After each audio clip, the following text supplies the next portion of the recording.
Hello बच्चों, आज मैं आप लोगों की डिमांड पर कक्षा 7 बाल महाभारत कथा के प्रश्न उत्तर लेकर आई हूँ। तो चलो शुरू करते बाल महाभारत कथा के प्रश्न उत्तर। पहला प्रश्न है, गंगा ने शांतनु से कहा, राजन, क्या आप अपना वचन भूल गए?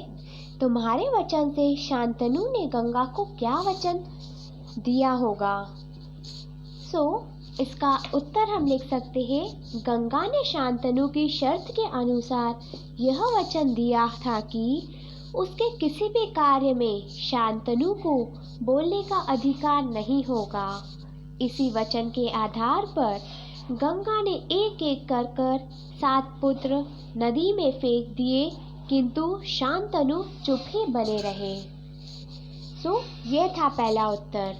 दूसरा प्रश्न है, महाभारत के समय में राजा के बड़े पुत्र को अगला राजा बनाने की परंपरा थी। इस परंपरा को ध्यान में रखते हुए बताओ कि तुम्हारे अनुसार किसे राजा बनाया जाना चाहिए था, युधिष्ठिर या दुर्योधन को? अपने उत्तर का कारण भी बताओ। इसका उत्तर हम लिख सकते हैं, महाभारत के समय में राजा के बड़े पुत्र को अगला राजा बनाने की परंपरा थी। इस परंपरा को ध्यान में रखते हुए युधिष्ठिर को राजा बनाया जाना चाहिए था, क्योंकि हस्तिनापुर की गद्दी के उत्तराधिकारी पांडु थे, अतः उनके बड़े पुत्र को गद्दी मिलनी चाहिए थी। यदि यह भी मान ले कि धृतराष्ट्र भी तो राजा थे, तब भी युधिष्ठिर गद्दी के हकदार बनते हैं, क्योंकि वे दुर्योधन से बड़े थे। अब तीसरा प्रश्न है, महाभारत के युद्ध को जीतने के लिए कौरवों और पांडवों ने अनेक प्रयास किए। तुम्हें दोनों के प्रयासों में जो उपयुक्त लगे हो, उनके कुछ उदाहरण दो। तो इसका उत्तर है, महाभारत युद्ध के अनुचित प्रयासों को छोड़ दिया जाए तो दोनों पक्षों के प्रयास उपयुक्त लगे। कुछ उदाहरण इस प्रकार है, अपने मित्र की सहायता लेना। दूसरा, युधिष्ठिर का भीष्म, द्रोण, कृप, शल्य से युद्ध करने की आज्ञा लेना। तीसरा, पांडवों द्वारा श्री कृष्ण को अपने साथ लेना। और चौथा, पांडवों द्वारा कौरव पक्ष के लोगों की सहानुभूति पा लेना। अब चौथा प्रश्न है, तुम्हारे विचार से महाभारत के युद्ध को कौन रुकवा सकता था और कैसे? इसका उत्तर है, हमारे विचार से महाभारत युद्ध को रोकने का सामर्थ्य पितामह भीष्म और आचार्य द्रोण में था, क्योंकि यदि वे दोनों यह निर्णय कर लेते कि हम अन्याय का साथ नहीं देंगे, तो कृपाचार्य व अश्वत्थामा भी इनके साथ ही रहते।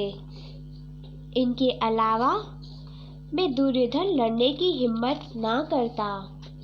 एक और शक्ति थी जो महाभारत की नौबत ही नहीं आने देती, और वो शक्ति थी कुंती।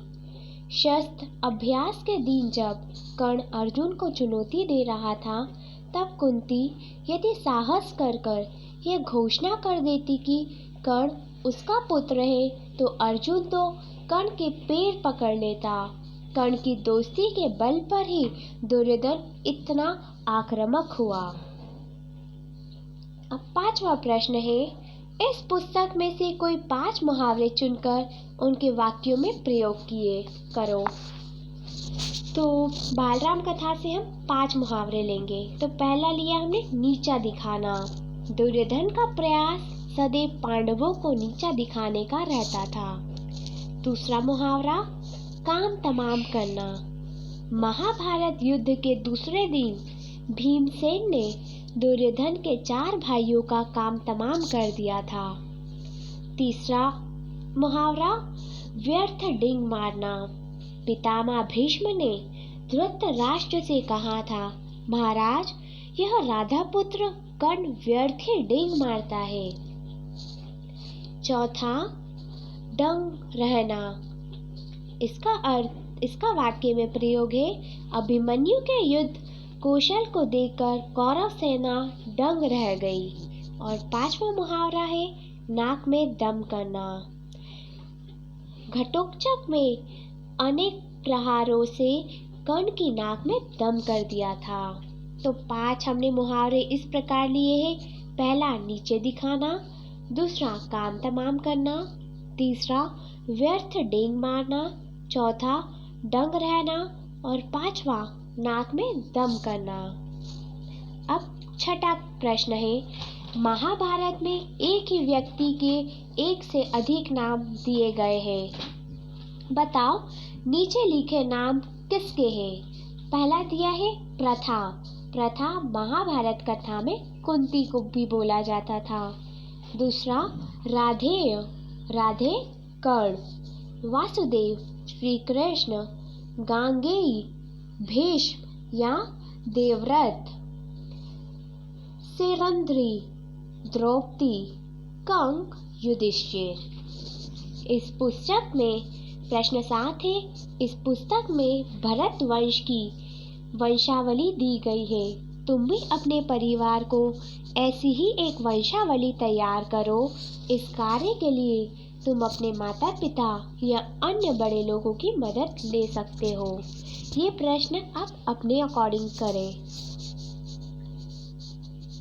और 8वां प्रश्न है, तुम्हारे अनुसार महाभारत में किस पात्र के साथ सबसे अधिक अन्याय हुआ और क्यों। हमारे विचार से सबसे अधिक अन्याय कर्ण के साथ हुआ। जैसे सूर्यपुत्र कर्ण को उसकी जन्मदात्री ने त्याग दिया। शस्त्र परीक्षण के दिन पहचान लेने के बाद भी कुंती ने उसे नहीं अपनाया। उत्तम कुल में उत्पन्न होकर भी वह सूत पुत्र कहलाए। चौथा, इंद्र ने उसके साथ छल किया। अगला, परशुराम ने उसे शाप दिया। और आखिरी, अर्जुन ने उसे छल से मारा। सो हमारे अकॉर्डिंग महाभारत कथा में सबसे ज्यादा अन्याय कर्ण के साथ हुआ था। 9वां प्रश्न है, महाभारत के युद्ध में किसकी जीत हुई। याद रखो कि इस युद्ध में दोनों पक्षों के लाखों लोग मारे गए थे। इसका उत्तर हम इस प्रकार लिख सकते हैं, युद्ध में कितने ही लोग मारे जाए, अंत में जीत तो एक पक्ष की ही होती है। महाभारत युद्ध में 18 अक्षौहिणी सेना कट गई थी, किंतु राज्य तो पांडवों को मिला। अतः जीत पांडवों की हुई, न्याय की हुई। 10वां प्रश्न, तुम्हारे विचार से महाभारत की कथा में सबसे अधिक वीर कौन था या थी। अपने उत्तर का कारण भी बताओ। इसका उत्तर हम इस प्रकार लिख सकते हैं, महाभारत की कथा में एक से बढ़कर एक वीर थे। अतः निर्णय करना बहुत कठिन है। पितामह भीष्म, आचार्य द्रोण, कर्ण व अर्जुन एक से बढ़कर एक वीर थे। सबसे अधिक के प्रश्न पर अर्जुन को माना जा सकता है। पितामह भीष्म व द्रोणाचार्य तो सदैव अर्जुन की वीरता की प्रशंसा करते ही थे। अर्जुन व कर्ण की तुलना करने पर कर्ण क्यों पिछड़ गया। कारण इस प्रकार है। पहला, राजा द्रुपद को बंदी बनाकर लाने में कर्ण असफल रहा, जबकि अर्जुन को सफलता मिली। दूसरा, गंधर्व राज से कर्ण पराजित हुआ और अर्जुन ने विजय पाई। तीसरा, विराट राज के यहाँ अर्जुन ने कर्ण को हराया। और चौथा, द्रौपदी स्वयंवर में कर्ण असफल रहा और आखिरी अंत में अर्जुन के हाथों मारा गया। 11वां प्रश्न है, यदि तुम युधिष्ठिर के जगह होते तो यक्ष के प्रश्नों के क्या उत्तर देते। इसका उत्तर हम लिखते हैं, यदि मैं युधिष्ठिर की जगह होता तो मैं भी यक्ष के प्रश्नों के उत्तर इस प्रकार देने का प्रयास करता कि यक्ष प्रसन्न होकर मेरे मृत भाइयों को जीवित कर दे। अब 12वां प्रश्न। महाभारत के कुछ पात्रों द्वारा कही गई बातें नीचे दी गई है। इन बातों को पढ़कर उन पात्रों के बारे में तुम्हारे मन में क्या विचार आते हैं? क 12वें प्रश्न का क पाठ। शांतनु ने केवटराज से कहा, जो मांगोगे दूंगा, यदि वह मेरे लिए अनुचित ना हो। तो इसका उत्तर हम ये लिख सकते हैं, हमारे मन में यह विचार आता है कि उस काल के शासक ऐसा कोई कार्य करने के लिए तैयार नहीं होते थे जिससे उनके राज्य या स्वयं उनको किसी प्रकार की हानि उठानी पड़े। ख खंड। दुर्योधन ने कहा, अगर बराबरी की बात है तो मैं आज ही कर्ण को अंग देश का राजा बनाता हूँ। तो इसका उत्तर हम इस प्रकार लिख सकते हैं, हमें दुर्योधन अशिष्ट लगता है। उसका व्यवहार आतंकवादियों जैसा है। वह राजा नहीं है। राजा तो धृतराष्ट्र है, किंतु उसके सामने कोई बोल नहीं पाता। कर्ण को अंग देश का राजा बनाने में भी उसका स्वार्थ झलकता है। ये था ख का उत्तर। अब ग पाठ। धृतराष्ट्र ने दुर्योधन से कहा, बेटा मैं तुम्हारी भलाई के लिए कहता हूँ कि पांडवों से वैर ना करो। वैर दुख और मृत्यु का कारण होता है।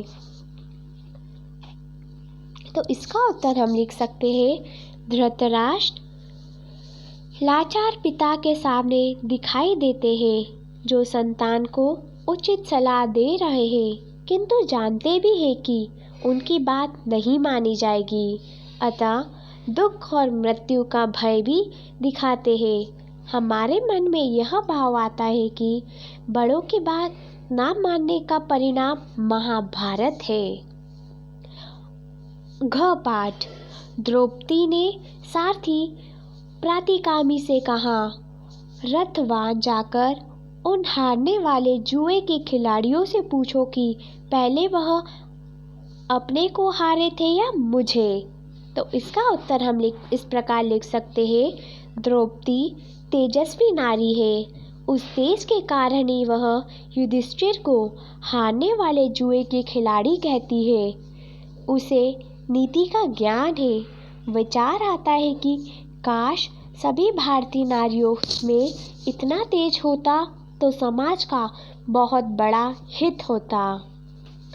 अब 13वां प्रश्न यह है, युधिष्ठिर ने आचार्य द्रोण से कहा, अश्वत्थामा मारा गया, मनुष्य नहीं हाथी।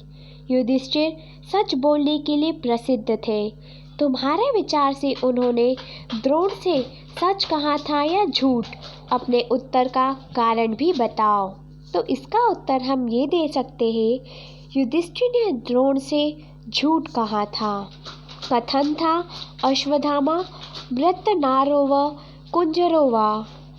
इस कथन में वह यह सत्य है कि अश्वत्थामा हाथी मर गया, किंतु एक तो युधिष्ठिर ने जानबूझकर ऐसा कहा, दूसरे नरों पहले कहा है। तीसरे अंतिम अंश धीमी आवाज में था। वास्तव में ऐसा युधिष्ठिर ने ऐसा कहा था क्योंकि वे जानते थे कि द्रोण के लिए यह असहनीय सदमा होगा। जब वे इस सदमे से व्याकुल होकर निडल हो जाएंगे तो उन्हें मारना सरल होगा। इसी योजना के आधार पर वह अपने लक्ष्य में सफल भी हुआ। अब 14वां प्रश्न है, महाभारत के युद्ध में दोनों पक्षों को बहुत हानि पहुंची। इस युद्ध को ध्यान में रखते हुए युद्धों के कारण और परिणामों के बारे में कुछ पंक्तियाँ लिखो। शुरुआत हम कर देते हैं। जैसे पहली पंक्ति लिखी हुई है, युद्ध में दोनों पक्षों के असंख्य सैनिक मारे गए। तो दूसरी पंक्ति हम लिख सकते हैं, जब धन की अपार हानि होती है। तीसरी पंक्ति, युद्ध का दंड हमारी अनेक पीढ़ियों को सहना पड़ता है। चौथी पंक्ति, नारियों व बच्चों को अपार कष्ट सहने पड़ते हैं। पांचवी पंक्ति, वैज्ञानिक उन्नति रुक जाती है। और छठी पंक्ति, सांस्कृतिक पतन प्रारंभ हो जाता है। अब अगला प्रश्न है प्रश्न नंबर 15। मान लो तुम भीष्म पितामह हो। अब महाभारत की कहानी अपने शब्दों में लिखो। जो घटनाएं तुम्हें जरूरी ना लिखे उन्हें तुम छोड़ सकते हो। तो इस प्रश्न का उत्तर तो आप अपने अकॉर्डिंग लिख सकते हैं। अब 16वां प्रश्न है 16वें का क खंड। द्रौपदी के पास एक अक्षय पात्र था जिसका भोजन समाप्त नहीं होता था। अगर तुम्हारे पास ऐसा ही एक पात्र हो तो तुम क्या करोगे? तो इसका उत्तर हम लिख सकते हैं, यदि मेरे पास एक अक्षय पात्र हो तो मैं अपनी पहुंच के किसी भी निर्धन को भूखे नहीं मरने दूंगी। ख खंड, यदि ऐसा कोई पात्र तुम्हारे स्थान पर तुम्हारे मित्र के पास हो तो तुम क्या करोगे? इसका उत्तर, यदि अक्षय पात्र मेरे मित्र के पास हो तो उसे सलाह दूंगी कि इससे निर्धन व जरूरतमंद की सहायता करो। बच्चों, अगर यही अक्षय पात्र आपके पास होता तो आप क्या करते, और आपके मित्र के पास होता तो आप क्या करते? तो इस प्रश्न का उत्तर मैंने अपने अकॉर्डिंग बताया है। तो आप अपने विचार से इसका उत्तर कुछ और भी लिख सकते हैं। 17वां प्रश्न है नीचे लिखे वाक्यों को पढ़ो। सोचकर लिखो कि जिन शब्दों के नीचे रेखा खींची गई है उनके अर्थ क्या हो सकते हैं। जैसे क है, गंगा के चले जाने से शांतनु का मन विरक्त हो गया। सो विरक्त का अर्थ है उदासीन, वंचित वस्तु के मार्ग में बाधा आने का भाव। ख है, द्रोणाचार्य ने द्रुपद से कहा, जब तुम राजा बन गए तो ऐश्वर्य के मद में आकर तुम मुझे भूल गए। तो इसमें हमको मद के ऊपर वाक्य बनाना है। मतलब मद का जो शब्द है उसका अर्थ बताना है। मद मतलब अहंकार, बड़प्पन का भाव, अपनों का तिरस्कार, सत्ता का नाश।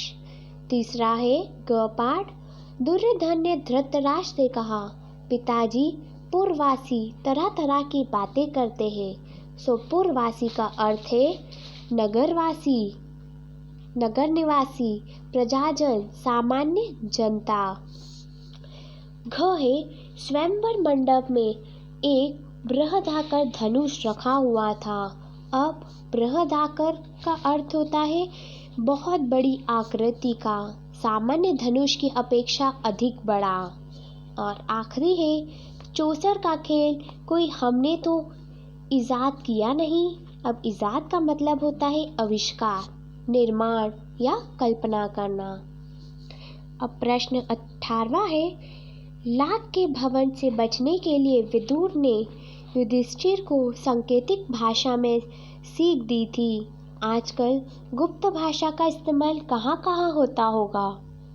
तुम भी अपने दोस्तों के साथ मिलकर अपने गुप्त भाषा बना सकते हो। इस भाषा को केवल वही समझ सकता है जिसे तुम यह भाषा सिखाओगे।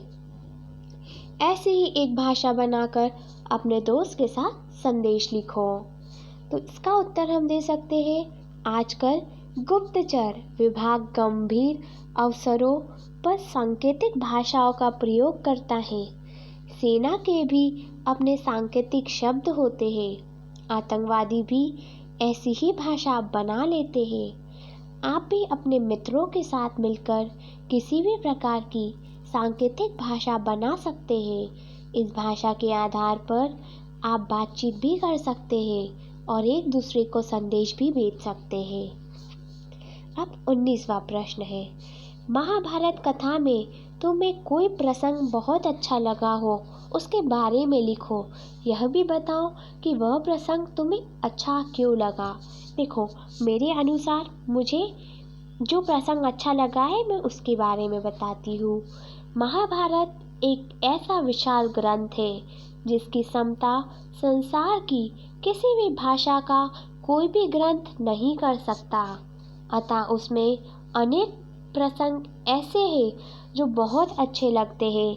यदि एक का ही चयन करते हैं तो महाभारत युद्ध प्रारंभ होने से पूर्व अर्जुन का मोह और श्री कृष्ण का उपदेश ऐसा प्रसंग है जिसकी प्रशंसा सारा संसार करता है। यह प्रसंग ही श्रीमद् भगवद गीता के नाम से जाना जाता है। यह प्रसंग हमें इसलिए अच्छा लगता है क्योंकि इसमें श्री कृष्ण ने अर्जुन को यही संदेश दिया है कि मनुष्य को कर्म करने में विश्वास करना चाहिए, फल की इच्छा की चाह नहीं करनी चाहिए। वर्तमान में भी यह कथन सत्य प्रतीत होता है। अब बाल महाभारत कथा का अंतिम प्रश्न है, तुमने पुस्तक में पढ़ा कि महाभारत कथा कंठस्य करके सुनाई जाती रही है। कंठस्य कराने की क्रिया उस समय इतनी महत्वपूर्ण क्यों रही होगी? तुम्हारी समझ से आज के ज़माने में कंठस्य करने की आदत कितनी उचित है? तो इसका उत्तर लिख सकते हैं, उस काल में आज के समान प्रिंटिंग प्रेस नहीं थी, अतः विद्या गुरुमुख से सुनकर कंठस्य की जाती थी। आज उतना कंठस्य करने की आवश्यकता तो नहीं है, फिर भी कंठस्य की महिमा को नकारा नहीं जा सकता क्योंकि समय पर कंठस्य विद्या ही काम आती है। बच्चों, I hope you understand all the question, and if you have any query, so please comment in comment box. Thank you.